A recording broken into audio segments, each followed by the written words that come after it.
Hi everyone, I'm back to read chapter 4 of book 3, Felicity's Surprise, A Christmas Story, book 3, and I'm here with Elizabeth and Felicity, and Elizabeth has brought a piece of blue silk ribbon for Felicity, and anyway, let's read to find out what happens in this chapter.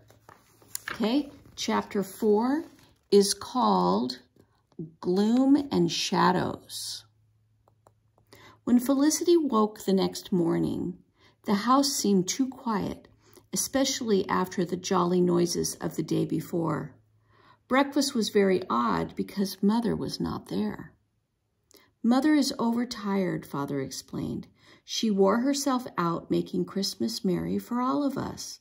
She needs to rest today, but she says she will be up and about tomorrow. The day passed slowly, and a steady, stubborn rain fell. Felicity couldn't remember a time when Mother had stayed in bed all day like this.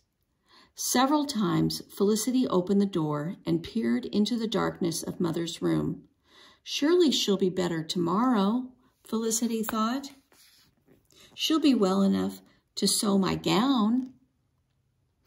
The dance lesson is only 12 days away. But Mother was not better the next day, nor the day after that. In fact, she was much worse. Coughs shook her frail body. She was burning with fever one minute and shivering with chills the next. Mr. Galt, the apothecary, came to see her. When he walked out of the room, he shook his head and he frowned. "She is very ill, Mr. Merriman," he said. "She is so worn down that she has no strength to fight the fever. She is struggling to breathe. I am afraid it looks very bad." "What can we do?" asked Mr. Merriman. Felicity had never seen him so worried. "Someone must be with her all the time, both day and night," said Mr. Galt. "Keep the fire in her room bright and warm. If she wakes, try to give her water or broth. I will leave some medicine for you to give her too." "But how long will she be this way?" asked Mr. Merriman. "Can't we do any more to help her?" Mr. Galt paused on his way out the door. "All we can do is hope and to pray," he said. "We must hope and pray and wait." From that moment, Felicity's life changed. It was as if she had walked out of the sunlight and into the land of gloom and shadows, where it was never bright, just gray all day long. The outside world did not exist. No holiday visitors came to call. Felicity did not go to lessons at Miss Manderley's or to Elizabeth's house or to the milliner's shop to visit the pretty doll. Felicity, who usually found it hard to sit still for more than 5 minutes, now took turns with her father and Rose, sitting next to her mother's bedside for hours and hours. She still didn't want to be anywhere else. When her mother shook with chills, Felicity covered her with blankets. When her mother tossed and turned with fever, Felicity wiped her forehead with a cool cloth dipped in lavender scent. Sometimes her mother woke, but she was too weak to speak. Felicity held a soup plate of broth to her mother's lips and gave her spoonfuls of it. Most of the time, her mother slept a troubled, uncomfortable, restless sleep. The days before Christmas and New Year's Day blurred into one long twilight. When Felicity thought about the dance lessons at the palace and the beautiful blue gown, none of it seemed to matter. There was only one thing Felicity wanted now. She wanted Mother to get well. On New Year's Day, Felicity sat next to her mother's bed, listening to her faint breath. "Happy New Year, Mother," she whispered. Her mother did not stir. A cold, cold fear filled Felicity. Her mother's face was white as the moon. When Mother was well, her hands were always busy, always moving, always making things or doing things for others. Now her hands lay still upon the blankets. Felicity lifted one of her mother's hands and held it to her own cheek. "I won't let you die," she whispered. Felicity wished she could pour some of her own warmth and energy into her mother. If only she could make Mother well. If only there were something she could do. But she was helpless. Felicity put her head down on the bedstead and cried. When Felicity came out of Mother's room, Father was waiting for her. "You have been a great help caring for Mother," said Father. "I have a New Year's Day present for you." He smiled as he handed Felicity a lumpy package wrapped in brown paper. "Go on," he said. "Open it." Felicity pulled off the paper and looked at the present. Her heart twisted. It was the pretty doll from the milliner's shop, dressed in the glorious blue gown, holding her pink bouquet. Seeing the doll made Felicity feel sad. It reminded her of all that she was missing. But Felicity knew her father meant well. He had given her the doll out of love. She could not bear to let her father know this present made her unhappy. So she smiled as brightly as she could and then hugged her father. "Thank you, Father," she said. "It was very kind of you to get the doll for me. Thank you very much." Her father looked pleased. "Go along now and play with the doll for a while," he said. "I'll sit with Mother. You need a rest." "Thank you, Father," she said again. Felicity carried the doll up to her room. She sat on her bed and held the doll at arm's length. Its happy expression seemed empty-headed and foolish to Felicity now. "I was just as foolish as you," she said. Felicity whispered to the doll. "I thought a lot of silly things were important before Mother was sick. I know better now." She touched the doll's cool, silky gown once, and then gently hid the doll under her counterpane. She didn't want to see her any more. "Felicity," cried a familiar voice. It was Elizabeth. She rushed into the room. "How are you?" "Oh, I have missed you.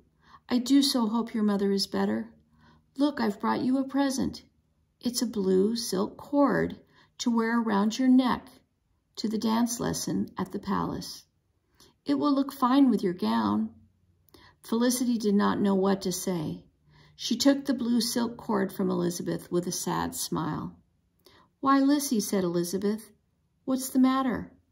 "I can't go to the dance lesson at the palace," Felicity said dully. "My gown cannot be finished in time, and even if it were finished, I wouldn't go. Father needs me to help take care of Mother. Besides, I couldn't possibly feel like dancing when Mother is so ill." "Lissy," Elizabeth said fiercely, "you have to go. Your mother would want you to go." "I don't want to go anymore," said Felicity. Elizabeth shook her head. "You don't really mean that." "Oh, I wish there were something I could do." "No one can do anything," said Felicity. She pulled the doll out from under the counterpane. Elizabeth gasped. "That's the doll from the milliner's shop." "Aye," said Felicity. "My father just gave her to me. I want you to take her.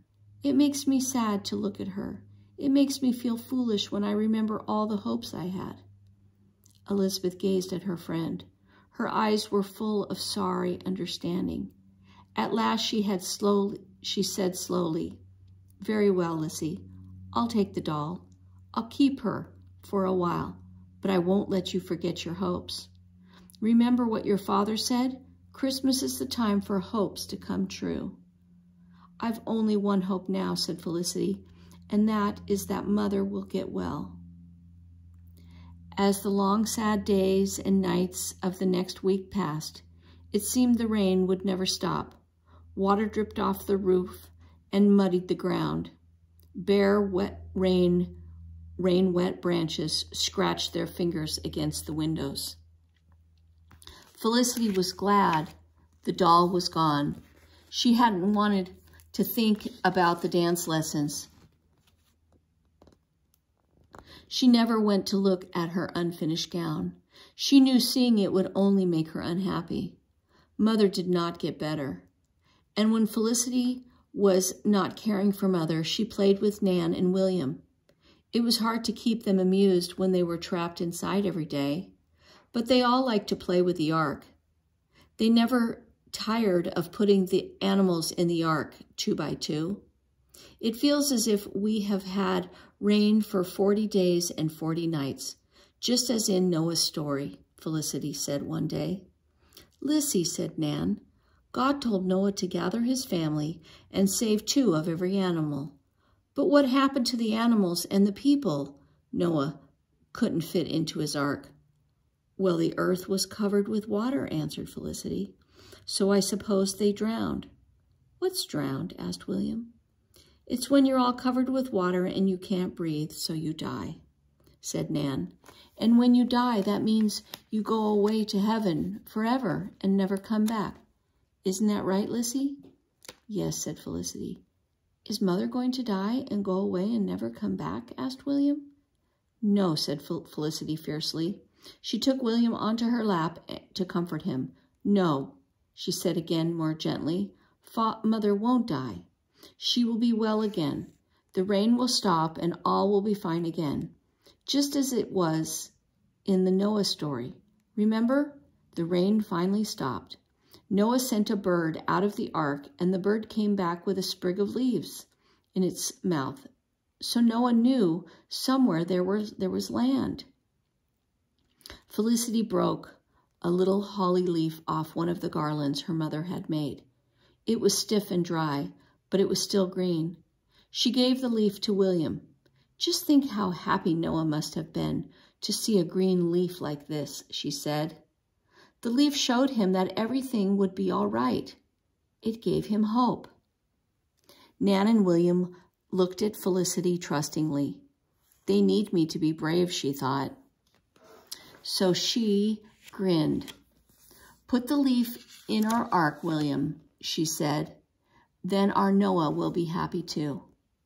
William lifted the roof of the ark and put the leaf inside. Felicity looked around the parlor. Most of the Christmas decorations were growing dry and brown. I know what we should do, she said. We must pull down all these drying decorations. We'll make new decorations that are fresh and green. That way, when Mother wakes up, the house will look cheery. We'll make some New Year's magic for Mother. Won't that be fine? Yes, said Nan and William, excited for the first time in a long time. Good then, said Felicity. She pulled a brittle sprig of holly off one of the windows and tossed it into the fire. Let's begin.